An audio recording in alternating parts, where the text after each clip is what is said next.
Hey everyone, this is Nate with The Thankful Post, and today we're in the new workshop and got a really awesome project to share with you all. So what's behind me is a skull, and if you can see it, there's two pretty cool looking pirate knives under that. So you may be asking yourself, is that a skull, any skull in particular, and are those pirate knives any pirate knives in particular? Well, yes and yes. So Peter McKinnon, if for some reason you ever see this, this is for you, bud.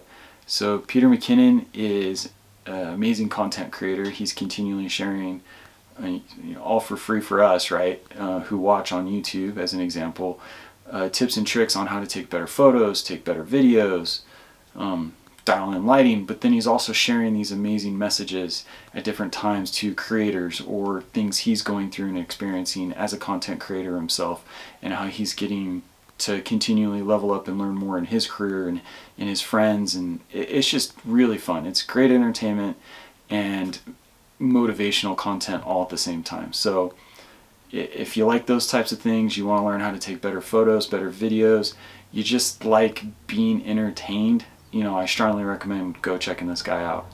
He's so good at what he does that I noticed a true gap. And this gap is Peter McKinnon. I only know him virtually, never met the gentleman yet. And he's continually getting knives, as an example, for free, I believe. They're being shipped to him all the time from around the world, different makers, businesses, all of that. And he's even gotten a kitchen cutlery set that was absolutely gorgeous, by the way. And something I had noticed is Peter McKinnon started this spin-off brand to express kind of his piratiness, we'll say, called Pete's Pirate Life. And it's a pretty cool brand. It's got a pretty cool vibe, and it resonates with me. And this logo of his, the Pete's Pirate Life logo, I noticed has two knives and a skull. So I like the cartoon nature of the skull, and I'm a knife maker. What's not to like about that? And it hit me. There's a gap. The gap is we've failed Peter McKinnon. No one has made his knives and taken his skull, put it on a wall mount, and made, and paid homage to him and all the great work he's done, and free material we're absorbing, right? Now, what I've done is, I'm not a coffee drinker, okay, so let's just take that straight up. But I've watched so many of his coffee montages that I can taste the coffee virtually now. I know I can smell it, and I'm hoping to see tea and maybe hot cocoa montages around different holidays and events, or maybe that's a video we might create in the future, again, in spirit of what he's been doing with coffee. But where I'm going with this random coffee tidbit from a non-coffee drinker is making this set was something I did. Again, don't know Peter, he didn't ask me to do this. This is me using my talents and my gift to create something and to pay homage to him, right? So I took on this project not knowing him, but observing his content, and said, what are things he likes? So where I'm going with the coffee is the handles on this knife, both knives, is actually in-house stabilized coffee wood. Yes, that's a thing. I didn't know it was at first either. And we have some beautiful mosaic pins, and then the steel on these knives is a 52100 high carbon steel. And I'm going to try and not get any more technical than that in this video today. This is supposed to be an artistic, fun, hey, Peter McKinnon's awesome and I made a cool knife, and I hope he likes it and you all like it as well. So the 52100, it allows an etch. So basically I was able to get it to this really nice kind of satin gray blackish finish depending on how the light hits it, and it has nice character, shows some scratches and some wear, so it'd simulate years of use if it were true piratey knife and it had been through years of battle.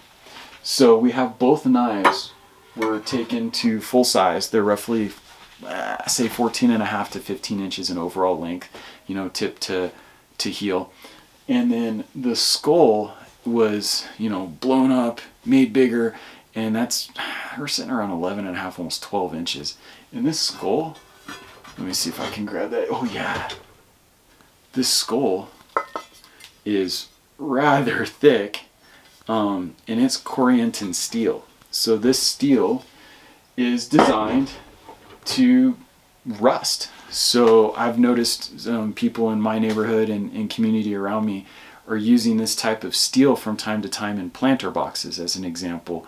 And the outside will build this layer of rust, and it's designed to protect it. It's not like rust on a car where you got to take care of it, or you might be missing a quarter panel, you'll have an extra window in the side of the door, right? So we force patinaed this by meaning use some salt, some vinegar, and anything else we could throw, basically the kitchen sink. We actually used the kitchen sink during one point to try and force this to age a little quicker, but we got it aged. And then a buddy of mine, Ben, built this amazing wall mount for it. So it has a French cleat on the back, and took these really thick heavy duty boards and then just blasted them with torches and stains, and they look like they've been drugged through a battlefield, right? And that's the look we were going for. We wanted this to look like something that had just fallen off of a ship. Maybe this was part of a plank, maybe this was part of the door to get down below. Not into boats that much. I don't know all the terms, so whatever button the hatches are, I'm not quite sure. Y'all can correct me. So went for that total look and vibe, and I think it turned out really well. There's a few things where I made some adjustments as I went along. Having not talked to Peter, this wall mount could have gone one of two ways. The other idea was he's way into Fords. He had a beautiful, I believe, black Raptor for a while. Actually picked up some Ford Tuxedo black paint and was going to spray the whole back in automotive grade Ford Tuxedo black. Still have that paint, maybe save it for a home project, or who knows, maybe another Peter McKinnon themed build someday. Not quite sure. But felt for the piratiness of this build, the really distressed, griminess of the background, I think really helped elevate it. And I don't think, for me as an artist, when I get to see it actually in my shop hanging up on the wall, I don't think that the tones are so close you lose detail between the skull and the knives, or the knife handles and the wood.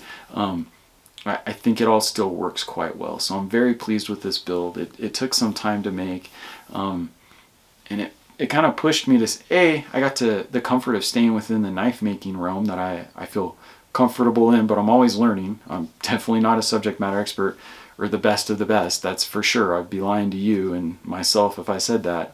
I've just been making cutlery, kitchen cutlery in particular, for 8 years now, and a little bit beyond that.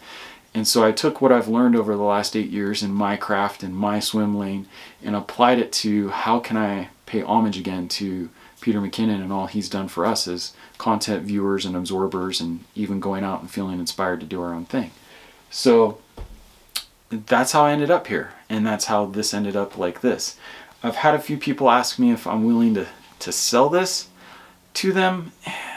I'm really not. I didn't have permission from Peter to make this, so to get payment for it just doesn't seem right. I do know of 2 homes that I would love for this to end up in. Of course, one of them's Peter's. And then another one, I know a gentleman who I feel is very deserving of this. So for now, it's going to sit in the shop, and I'm just going to get to enjoy it and continue to be inspired by the piratey ways and flying the flag. Literally, I don't need the flag. I got the skull and I got the knives. So we'll be making lots of cheese and crackers. Who knows? I've already done some brisket with this and the ribs, and the knives cut great. So we'll continue to enjoy it here. When that enjoyment kind of ends and we're like, hey, we need room for new wall space, for new art, again, either the Peter McKinnon, Phase 5 or Chapter 5 headquarters, or whatever he's working on now that he's been teasing us with, it'll end up maybe there, or maybe with a gentleman I know who I think is local, who's pretty deserving of something like this, and we'll kind of figure it out. But for now, it stays with us, and we built it for us. So thanks for checking this out. I'll try and zoom in and give some details of all the awesomeness we got going on here. Big shout out to my buddy Ben for his help on the wall mount. I know I could have done it. I don't know if I could have done it as well as he did. Magnets and having pins. We even have the Pirates Life logo in these pins, and yeah, Ben, you're the right guy, and I really appreciate your help. So without further ado, we'll try and check this out a little bit more. Thanks again.